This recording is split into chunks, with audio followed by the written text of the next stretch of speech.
قال الله تعالى في القرآن العظيم والفرقان المجيد وإن تعدوا نعمة الله لا تحصوها إن الله لغفور رحيم. அல்லாஹ்வின் அருட்படைகளை நீங்கள் கணக்கிட்டால் அவற்றை வரையறை செய்து நீங்கள் எண்ணி முடித்துவிட முடியாது. நிச்சயமாக அல்லாஹ் மிக்க மன்னிப்பவனாகவும் மிக கருணை உடையவனாகவும் இருக்கிறார். ஸதகல்லாஹுல் அலீம். கண்ணியத்திற்குரிய அல்லாஹ்வின் நல்லடியார்களே,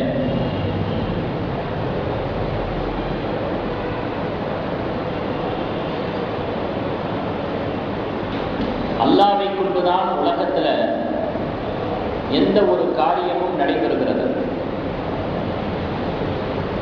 அல்லாஹ்வுடைய நாட்டம் இல்லாம, உத்தரவு இல்லாம, அவனுடைய நேரடி தொடர்பு இல்லாம இந்த உலகத்துல எதுவும் இயங்க முடியாது.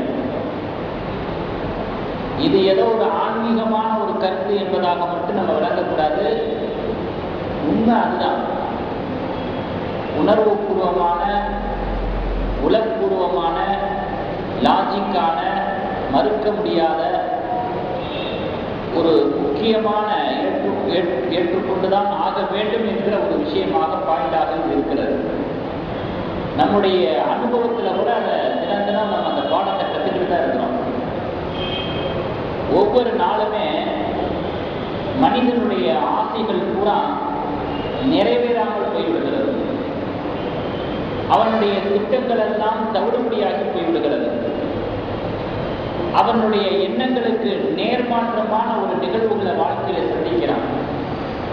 இவைகளை கொண்டே ஒவ்வொன்றிலையும் ஒரு மனிதன் அடையக்கூடிய தோல்வியை வச்சு அல்லாஹ் ஒருத்தர் இருக்கிறான் அப்படிங்கிறத நம்ம விளங்கிக்கலாம். இதையே கொஞ்சம் நம்ம விரிவாக நம்ம பார்ப்போமே. ஆனால் காலையில் எந்திரிச்ச உடனேயே அவனுடைய எண்ண குவியலை கொண்டு, பலதரப்பட்ட எண்ணங்களின் குவியலை கொண்டு ஒரு சில திட்டங்களை குறி வைக்கிறான். காலையில் வீட்டில இருந்து கிளம்பினா இன்னென்ன காரியங்களை செய்யணும், இவ்வளவு பெரிய விஷயங்களை எல்லாம் செஞ்சு முடிக்கணும் அப்படிங்கிறதாக மிகப்பெரிய ஒரு திட்டங்களோட வீட்டில இருந்து காலையில கிளம்பி போறான். அன்று பகல் முடிந்து இரவினுடைய முதல் பகுதி முடிந்து வீட்டுக்கு திரும்பும் பொழுது சோர்வா திரும்புறான். ஏன்? அவன் நினைச்சது மாதிரி சில விஷயங்கள் நடக்கல, அவன் ஆசைப்பட்டது கிடைக்கல, ஏதோ ஒரு தோல்வி. இப்படியான ஒரு நிலை அவன் விவரம் தெரிஞ்சதிலிருந்து மரணம் அடைகிற வரைக்கும் சந்திக்கிறான். ஒவ்வொரு நாளும் இதை சந்திச்சுக்கிட்டே இருக்கிறான். சரி, விவரம் அடைஞ்சதுல இருந்து மரணம் அடைகிற வரைக்கும் இதை திரும்ப திரும்ப சந்திச்சுக்கிட்டே இருக்கிறானே, கொஞ்சம் சுதாரிப்படைகிறானா, உஷாராகிறானா? ஆகிறது இல்லை. ஏன் இப்படி ஒவ்வொரு நாளும் நடக்குது? நம்மளே மீறி எல்லாம் நடக்குது ஏன் அப்படிங்கிற ஒரு சுதாரிப்பு வர வேணாம். அந்த சுதாரிப்பு வந்துச்சுன்னா அவன் அல்லாஹ்வின் பக்கம் ஒதுக்குவான். அவனை கூப்பிட வேண்டிய அவசியம் இல்லை. பள்ளிவாசலுக்கு வாங்க, தொழுகைக்கு வாங்க, இந்த உலகம் வந்து வேஸ்ட்டு, வறுமைதான், அதெல்லாம் எதுவுமே தேவையில்லை. சுதாரிச்சுட்டானா அவன் 100 பேரை கூட்டிட்டு வருவான் பள்ளிவாசலுக்கு. ஆனால் சுதாரிப்பு வரமாட்டேங்குது. சுதாரிப்பு வர்றதுக்கு முதல்ல அவனுடைய நிலை எப்படி ஆகிப்போச்சுன்னா, தினம் ஏமாறுறதுலையும் பழகிட்டான். தினம் ஏமாறுறது, தோல்வி அடைகிறது, இதுலேயே தன்னுடைய மனசை பழகிட்டதுனால அந்த உணர்ச்சியே இல்லாமல் போச்சு, மறந்து போச்சு. இப்படி வேண்டாலும் நான் பழகுவேனே தவிர, ஆனால் அல்லாஹ்வுக்கு சாதகமாக, தீனுக்கு சாதகமாக நான் உஷாராக மாட்டேன், சுதாரிப்படைய மாட்டேன். இப்படிங்கிறது தான் ஒரு மனிதனுடைய மனநிலையாக, வாழ்க்கை நிலையாக இருந்துகிறது. அதே போல இது எதிர்காலம் சொல்லப்படுது அப்படின்னா, தினந்தனும் ஏமாற்றத்தை தரக்கூடிய காரியங்கள்ல நிறைய உழைப்பு செலுத்துறான், நிறைய முயற்சி பண்றான், நிறைய கவலைப்படுறான், நிறைய நேரத்தை ஸ்பெண்ட் பண்றான். ஆனா ஏமாற்றமே இல்லாத அல்லாஹ்வுடைய பாதையில, தீனுடைய பாதையில, தீனுடைய வேலைகள்ல, வறுமை சார்ந்த வேலைகள்ல முயற்சியே செய்யறதில்லை, கவலையே கொள்றதில்லை, ஒரு காய் கூட நகர்த்துறது இல்லை. ஏன் இப்படி மனுஷன் இருக்கிறான்? ஏமாற்றத்தை தரக்கூடிய காரியங்கள்ல நிறைய உழைக்கிறான். ஏமாற்றமே இல்லை என்று இறைவனால் உத்தரவாதம் தரப்படக்கூடிய காரியங்கள்ல ஒரு சின்ன ஒரு அளவுல கூட முயற்சி செய்ய மாட்டேன். இதுதான் மனிதனுடைய ரொம்ப கை சேதப்படக்கூடிய ஒரு கவலையான ஒரு விஷயமாக இருக்கிறது. என்னென்ன ஏமாற்றம், சிறுபிள்ளையிலிருந்தே ஏமாற்றம். ஆசையா விளையாட்டுக்கு ஒரு பொருள் கேட்பான், வாங்கி தர மாட்டாங்க தாயில. அங்கிருந்தே ஸ்டார்ட் ஆயிடுது. ஒரு கல்வியினுடைய ஒரு படிப்பை, இந்த படிப்பை படிக்கணும்னு ஆசைப்படுவான், கடைசியில் அந்த படிப்பை படிக்க முடியாமே போயிடும். தொழிலில் அவன் குறிப்பிட்ட ஒரு இலக்கை அடையணும்னு நினைப்பான், அடைய முடியாமல் போகும். அந்த வேலையை எப்படியாவது, அந்த ஜாபை எப்படியாவது நம்ம பெற்றணும் அப்படின்னு நினைப்பான், பெற முடியாமல் போயிடும். தான் விரும்பிய வாழ்க்கை துணை அமையணும்னு நினைப்பான், ஆணா இருந்தாலும் சரி பெண்ணா இருந்தாலும் சரி, கிடைக்காம போயிடும். பிள்ளை குட்டி விஷயத்துல இந்த பிள்ளை பிறக்கணும், அந்த பிள்ளை பிறக்கணும், அல்லது பிள்ளையே பிறக்காம கூட போயிடும். இப்போ அதுலேயும் அவனுக்கு ஒரு விதமான ஏமாற்றம். சம்பாதிப்பான், அவன் ஆசைப்படுற அளவுக்கு வருமானம் கிடைக்காது. அவன் விரும்பாத விபத்துகள் நடக்கும், அசம்பாவிதங்கள் நடக்கும், நோய்கள் வரும். இவைகளையும் சகிச்சுக்கிடுவான். அப்படியே பிள்ளை பிறந்துட்டா கூட பிள்ளைய நல்லபடியாக வளர்த்து அவன் எதிர்பார்க்குற மாதிரி இருக்காது. இப்படியாக ஏமாற்றத்துக்கு மேலே ஏமாற்றம், தோல்விக்கு மேலே தோல்வி. இதைத்தான் நான் ஆரம்பத்தில் நான் சொன்னது. ஆக மனிதனுடைய வாழ்க்கையில அவன் திரும்ப திரும்ப அடையக்கூடிய 3 விஷயங்கள் என்ன தெரியுமா? திரும்ப திரும்ப அடையக்கூடிய 3 விஷயங்கள்: ஓயாத வேலை, தீராத கவலை, மாறாத வறுமை. இந்த 3 ஒரு மனிதனுடைய வாழ்க்கையில அல்லோலகப்பட்டு கொண்டு இருக்கு. அவனை போட்டு அலக்கடிக்குது. சொல்லுங்க பார்க்கலாம். அந்த 3 ஓயாத வேலை போதும். ஒன்று மட்டும் நீங்க சொல்லுங்க. 2வது அந்த இதோட சொல்லுங்க, கோர்வையோட. தீராத கவலை,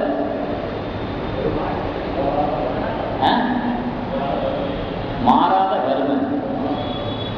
ஏதோ ஒரு வகையான வறுமை, மாறாத வறுமை. இந்த 3 அவனுடைய வாழ்க்கையில திரும்ப திரும்ப சுழற்சியை ஏற்படுத்தி கொண்டே இருக்கிறது. இதுதான் மனிதனுடைய வாழ்க்கை. ஆனா இந்த மாதிரி ஒரு நிலைமை பறவைகளுக்கு இல்லைங்க, மற்ற படைப்பினங்களுக்கு இல்லை.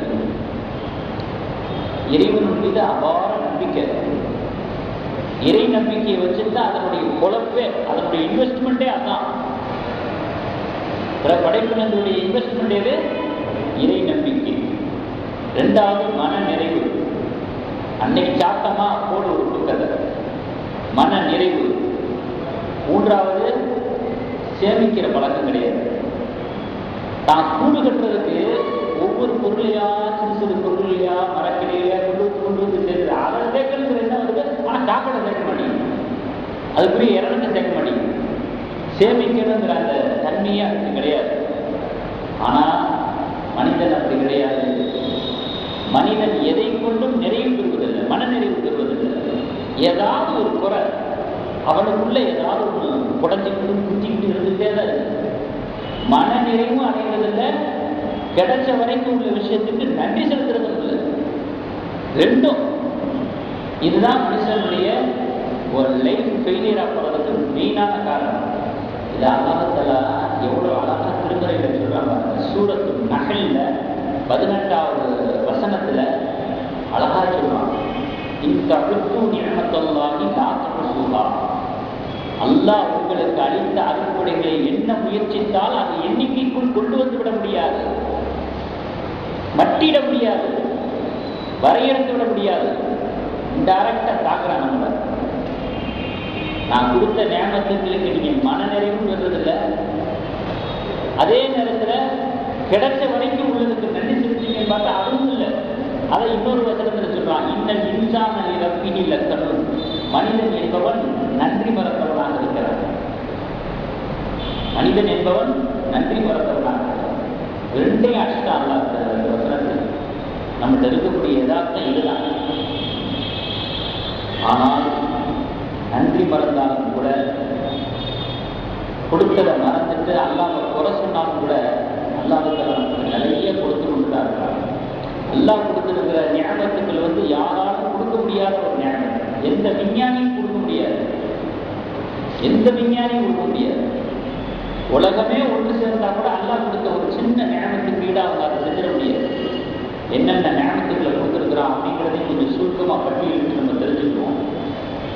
சுவையை உணரக்கூடிய சக்தி அல்லாஹ்ங்கிற நாட்டுக்கு கொடுத்துருக்குறாங்க. அந்த சுவையை உணரும் சக்தியை கொடுத்ததுனால என்னென்ன பலகாரம் சாப்பிட்றோம், என்னென்ன பண்டங்களுக்குள் பறக்குது.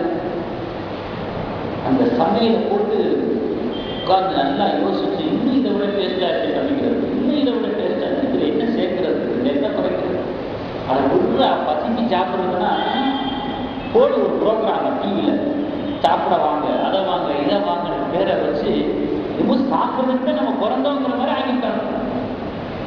சாப்பிட்றதுல பிறந்தோம் அப்படிங்கிற மாதிரி. அதுவும் ரம்ஜான் மாசத்துல இஃப்தாருக்கும் சஹருக்கும் தூள் பறக்குது. சில பேருடைய நிலைமை எப்படி இருக்குன்னு கேட்டா, சாப்பிடாம இருக்கிறதுனால படுற கஷ்டத்தை விட சாப்பிட்றதுனால உள்ள கஷ்டம் தான் அதிகம் அப்படிங்கிற மாதிரி இருக்கு. சாப்பிடாம இருக்கிற நேரத்தில் கூட ஃப்ரீயா இருந்துடும், வயிறு காலியா. இந்த இஃப்தாருக்கும் சஹருக்கும் போட்டு அடைக்கிறதுல எவர்ற அந்த குளிச்ச ஏப்பம், இங்கே குந்தி அங்கே குந்தி அதுல படுற கஷ்டம் தான் ரொம்ப அதிகம்.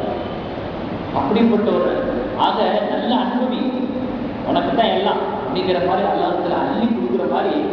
அள்ளி கொடுக்குறதுக்கு பலகாரம் முக்கியம் கிடையாது, அந்த ருசியை உணரக்கூடிய சக்தி இருக்கிறதுல நாம பேர். அப்பத்தானே விதவிதமா சாப்பிட முடியும். விருந்தாளியை நல்லா கவனிக்கிறாரு, அது ரொம்ப லேசு. மறந்து போச்சுன்னா அப்படியே நம்முடைய வாழ்க்கையில் ஏற்படுதா இல்லையா? நோயினுடைய சமயத்துல நாக்கு கசப்பா இருக்குது, என்ன கசப்பா இருக்குது, அந்த சுவையை உணரக்கூடிய சக்தியில ஏதோ ஒரு கோளாறு ஏற்பட்டுருச்சு. அதுலேயே மனுஷன் விரக்தியை கண்டிருக்கான். அதை நான் சாப்பிட முடியாமச்சு. அந்த விரும்பின பலகாரம் கூட முன்னாடி இருக்கும், திரும்பி கூட பார்க்க மாட்டாங்க. அது ஒண்ணு. ரெண்டாவது பாருங்க, நாவை கொடுத்து சப்தத்தை கொடுத்து அந்த நாவினுடைய அசைவும் சப்தமும் குலையப்பட்டதாக மிஸ் பண்ண மாதிரி பேச்சு என்கிற ஒரு மொழி வருது. பேசுறோம், அந்த பேசுதல் அப்படிங்கிற அந்த ஒரு சாதனம் எதுல இருந்து கிளம்பி வருது பாருங்க. நாவினுடைய அசைவு ஒரு விதமான ஓசை. இந்த நாவினுடைய அசைவின் மூலமாக சப்தம் கட்டமைக்கப்படுகிறது. கா ஞா சா ஆ ஆ இ பலதரப்பட்ட மொழிகள். அப்படி பேசுற அந்த மொழி பிறருக்கு விளங்க வேண்டும் என்பதற்காக திசீவராக காலம் ஒருத்தருடைய கருத்தை இன்னொரு விளங்கிக் கொள்ள முடியாது. இது அடுத்து பாருங்க, புருவம். இந்த புருவம் மட்டும் இல்லைன்னா பேய் மேல இருப்பான். பச்சை குழந்தை பார்த்துச்சுன்னா அப்பவே ஜன்னி வந்துடுது, ஜுரம் வந்துடும். சாதாரணமா நினைக்கிறோம், கண்டுக்கிறதே இல்லை, இதை பத்தி யோசிக்கிறதே இல்லை புருவத்தை. இந்த புருவம் தான் முகம் அழுது. அடுத்து முன்னங்கால் பின்னங்கால் தெரியுமா? என்ன முன்னங்கால் பின்னங்கால்னா, நடந்து போறமே எந்த காலுக்கு முன்ன இருக்குதோ அது முன்னங்கால், எந்த காலுக்கு முன்ன இருக்குதோ அது பின்னங்கால். முன்னங்கால் பின்னங்கால் வச்சுதானே நம்ம நடக்கிறோம். ரெண்டுமே ஒரே சமயத்தில் அசையும், ரெண்டுமே ஒரே சமயத்துல தான் அசையும், முன்பின் அசையாது. அப்படிங்கிற மாதிரி அல்லாஹ்வுல விதிச்சு நம்முடைய கால்களுடைய அசைவை அமைச்சிருந்தா எல்லாம் குதிச்சு குதிச்சுதான் நடக்கணும். உலகமே வேடிக்கையாகி போயிடும், டிராமாவாகி போயிடும். குதிச்சு குதிச்சு நடக்க முடியுமா? முன்னங்கால் பின்னங்கால் வச்சு நடக்கிறதுனால வாக்கிங் போறாரு, காலையில எழுந்திரிச்சு தோசை போட்டுக்கிட்டு நாயை கையில் பிடிச்சிக்கிட்டு சொன்ன மாதிரி நஞ்சு நிமித்திக்கிட்டு நடக்கிறாரு. வலா தம்ஷிப்பில் அறுதி மரகா, பெருமையோடு நடக்காதீர்கள் அல்லாஹ் குர்ஆன்ல சொல்றான். நடக்கிறார் நெஞ்சு தீவிட்டு. இன்னக்கல் தஹ்ரிகல் அருள வலன் தபுல்கள் ஜிபால தூலா, நீ என்ன பூமியை கிழித்து விட போகிறாயா அல்லாஹ் கேட்கிறான். நெஞ்ச நிமித்திக்கிட்டு நடக்கிறிய மமதையோட பெருமையோட, நீ என்ன தரையை கிழிச்சிட போறியா? வலன் தபுல்கள் ஜிபால தூலா, அல்லது மலையினுடைய உச்சியை தான் அடைந்து விட போகிறாயா? அதனால பெருமையோட நடக்காத அப்படின்னு நல்லா சொல்றான். நீ இலகுவான முறையில் நடந்து போறோம், முன்னங்கால் பின்னங்கால் வச்சு. அதுலேயும் பாருங்க, ரெண்டு கையை பொறுத்தளவுல முன்ன மடக்கிறோம், ரெண்டு காலை பொறுத்தளவுல பின்ன மடக்கிறோம். அப்படி மடக்கினா தான் செயல்கள் நம்மிடத்திலிருந்து வெளிப்படும், இல்லைன்னா முடங்கிடுவோம். அதே போல பாருங்க, உமிழ்நீர் எச்சி ஊறிக்கிட்டே இருக்கு, இது அல்லாஹ் கொடுத்துருக்கிற மிகப்பெரிய கிஃப்ட். ஏன்னா குறைவான நேரம் தான், இதெல்லாம் சோர்ந்து போயிருப்பீங்க, அதனால சுருக்கமா சீக்கிரமா சொல்லி முடிச்சது. அப்புறம் மூச்சுக்குழல் உணவு குழல் ரெண்டு இருக்குது. மூச்சுக்குழலின் மூலமாக காற்று இதயத்தை நோக்கி போகுது, உணவு குழலின் மூலமாக உணவு வயிற்றை நோக்கி போகுது. அதோட வேலை அது செய்யுது, நம்ம வேலை போடுறது மட்டும்தான். உள்ள என்ன நடக்குது நமக்கு தெரியுமா? இல்ல அதுல நடக்கிறது மீது நமக்கு ஏதாவது தொடர்பு இருக்குதா, நம்முடைய ஏதாவது பங்கு இருக்குதா? என்ன பார்த்துக்கிறாங்க, போடு மற்ற நான் பார்த்துக்கிறேன் அப்படிங்கிற மாதிரி இருக்குது. எவ்வளவு பெரிய ஞானம் இது! அதுவும் வயிற்றுக்குள்ள போன உணவு கழிவு தனியா, சத்து தனியா, ரத்தம் தனியா பிரித்தெடுக்கப்படுது. யார் பிரிப்பா? எந்த விஞ்ஞானி உட்காந்து பிரிப்பாத? அதுக்கு ஏதாவது மிஷின் வைக்க முடியுமா? இந்த வேலை உள்ள நடந்திருக்கு. இப்படியெல்லாம் அல்லாவுடைய ஞாபகத்துல நம்ம அனுபவிச்சுட்டு இருக்கிறோம் அப்படிங்கிறத இந்த ஒத்த வார்த்தையில அல்ல சொல்லிட்டாங்க, ஒத்த வரியில அல்ல சொல்லிட்டாங்க. என்னுடைய ஞாபகத்துக்குள்ள உங்களால் வரையறுக்க முடியாது, மற்றிட முடியாது, கணக்கிட முடியாது, எண்ணிவிட முடியாது. நாம நடந்து கொள்ளக்கூடிய அல்லாஹ் நம்மிடத்தில் இப்படி நடந்துக்கிறான், அறுக்குடைகள் கொண்டு ஞாபகத்துக்கு கொண்டு நம்ம அல்லடத்தில் எப்படி நடந்துக்கிறோம் அப்படின்னு சொல்லி பார்த்தோம்னா, நம்ம ஒரு ஆளுக்கு உதவி செஞ்சா அது எல்லாருக்கும் தெரியணும்னு நினைக்கிறோம். நான் அல்லாஹ்வுக்கு ஒருத்தருக்கு உதவி செஞ்சா யாருக்கும் தெரியாம உதவி செய்யணும். அல்லாஹ்வுடைய குணத்தை பாருங்க, நம்ம குணத்தை பாருங்க. ஒருத்தருக்கு உதவியை செஞ்சுக்கிட்டு ஒன்று நம்மளே வீடியோவை ஆகி பல பேர்த்த தெளிவோம், இல்லை பல பேர் பார்க்குற மாதிரி செய்யணும். இதுதான் நம்முடைய குணம். நான் அல்லாஹ்வுக்கு ஒவ்வொருத்தருக்கும் உதவி செய்யலாம், பரம ரகசியமாக செய்யணும், எல்லாம் சொல்லி கிடைக்கிறது இல்லை. இதுதான் அல்லாஹ் நம்மிடத்தில் நடந்துக்கிற முறையும் நம்ம அல்லாஹ்விடத்தில் நடந்துக்கிற முறையும். அதே போல ஒரு மனிதன் எந்த சமயத்தில் அதிக தேவையுடையவனாக ஆகுவான்னா மறுமையில தான் அதிக தேவையுடையவனாக ஆகுவான். உலகத்தில் ஏற்படுற தேவைன்னா அது ஒரு பெரிய விஷயமே இல்லை. மறுமையில தான் கடுமையான நெருக்கடி இருக்கு, அதிக தேவை இருக்கு. ஆனா துவாவில் பார்த்தீங்கன்னா மறுமையை பற்றி நம்ம துவாவில் கேட்கிறதே இல்லை. எல்லாம் மறுமையில விசாரணையை லேசாக்கி கொடு, எல்லாம் மறுமையில நபிசுல்லாஹுடைய ஷஃபாஅத் கொடு, எல்லாம் மறுமையில நல்லடியாருடைய கூட்டத்தில் சேர்த்துக்கு, எல்லாம் மறுமையில எனக்கு சொல்லு. இதெல்லாம் பெரும்பாலும் துவாவில் அதிகப்படியாக இது வராது. முதலாளி கொஞ்சம் சேலத்தை கொஞ்சம் கூட கொடுக்கணும், வீட்டு வாடகைக்கு மாசமான நான் கஷ்டப்படக்கூடாது, என் பிள்ளைக்கு வேலை கிடைச்சி அவன் ஃபுல்லாக சம்பாதிக்கணும், இன்னும் உலகத்தை பற்றினாங்க. தப்பு இல்லை, அல்லாட்ட கேட்கறோம், வேற யார்கிட்ட கேட்கிறோம்? அல்லாட்ட கேட்கறதுனா கரை முறை தப்பு இல்லை. அதோட மறுமை சம்பந்தமாக வார்த்தைகள் செஞ்சுக்கிறது இல்லைன்னா அதுல என்ன குறைஞ்சிருக்கிறோம். ஆக இப்படி நம்முடைய நடைமுறை இப்படி இருக்குது. அதே போல கேட்கலைன்னா கோச்சுக்கிறோம். எல்லா இடத்துல கேட்குறோம், கேட்குற தகுதி நமக்கு இல்லை, ஏன்னா கொடுத்ததுக்கே நம்ம நன்றி செலுத்தலை. கொடுக்கலைன்னா கோச்சுக்கிறோம். எப்படி கோச்சுக்கிறோம்? மனுஷனுக்கு மனுஷன் கோச்சுக்கிறதா தான் அது வெளிப்படையில் தெரியும். பேசாமல் எதிர்த்து போயிடுவாரு, முகத்தை கட்டிட்டு போயிடுவாரு, 4 வாரத்தை திட்டிக்கு போவாரு. எல்லா இடத்துல கோச்சுக்கிறதுனா எப்படி? விரக்தி ஆயிடுது. கேட்டதை கொடுக்கலைன்னா விளையாட்டுக்கு வர்றது, கேட்டதை கொடுக்கலைன்னா அல்லாவை குறை சொல்றது, கேட்டதை கொடுக்கலைன்னா தொழுகிறவங்களை திட்டி அனுப்புறது, தொழுகைக்கு கூப்பிடுறவங்களை திட்டி அனுப்பிச்சுடுறது. ஆமாம், தொழுது என்னத்தை கண்டோம் அப்படிங்கிறது. இதெல்லாம் விரக்தியினுடைய அடையாளம். அப்போ அல்லாஹ் நம்ம கேட்ட அல்லாஹ் கொடுக்கலைன்னா கோவிச்சுக்கிறோம். ஆனால் நம்ம கேட்கிறத அல்லாஹ் கொடுக்குறதுல பல விஷயங்கள் இருக்குது. சில விஷயங்களை ஒரு மனிதன் கேட்ட உடனே அல்லாஹ் கொடுத்துட்டானா அது அவனுக்கு தான் தீங்காக அமையும். அதனால உடனடியாக அல்லாஹ் கொடுக்க மாட்டான். அது அவனுக்கு தெரிய விளக்க மாட்டேங்குது அவனுக்கு. அதே போல அவன் கேட்கிற எல்லாத்தையும் கொடுத்துட முடியாது, அதுவும் அவனுக்கு தீங்காக அமைஞ்சிடும். சில சமயங்களில் பார்த்தீங்கன்னா அவன் கேட்கிறத கொடுக்காம இருந்தால் தான் அவனுக்கு நல்லது. அது நமக்கு தெரியுமா? தெரியாது. இது உதாரணம் பாருங்க, நம்முடைய குழந்தை வீட்டில் உள்ள பிள்ளை விளையாடுற அந்த கத்தி எடுத்து கொடுத்து எடுத்து கொடுத்துருவோமா? கத்தியை பற்றி நமக்கு தெரியுது, இந்த குழந்தைக்கு தெரியுமா? அந்த குழந்தைக்கு தெரிஞ்சதில்ல என்ன தெரியுமா? நான் கேட்டேனே நீ கொடுக்கலையே, நான் ஆசைப்பட்டதை நீ நிறைவேற்றலையே.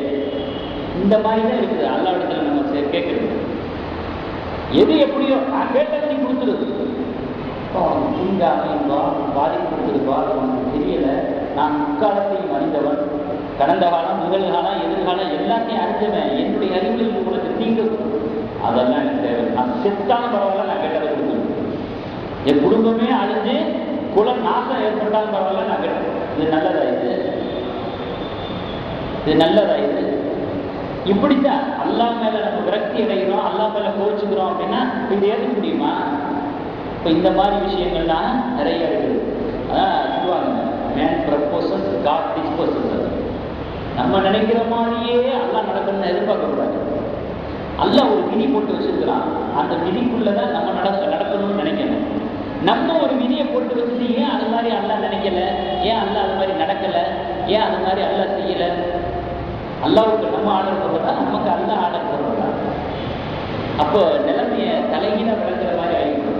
அதனால மனிதன் விதித்த விதிகளுக்குள்ளாக அல்லாஹ்வை கொண்டு வர நினைக்கிறது அறியாம, அதை விளக்க வைக்கிறது தான் நபிமார்கள் இருந்தாங்க, வேதங்கள் வந்துச்சு, மலக்குமார்கள் வகி கொண்டு வந்தாங்க. இன்று வரைக்கும் தீன் செழிப்பாக இருக்கு. அதனால இது நம்ம விளையிட்டு அதன்படி நம்முடைய வாழ்க்கையை அமைத்துக் கொள்ளக்கூடிய ஒரு வாக்கியத்தை அனைவருக்கும்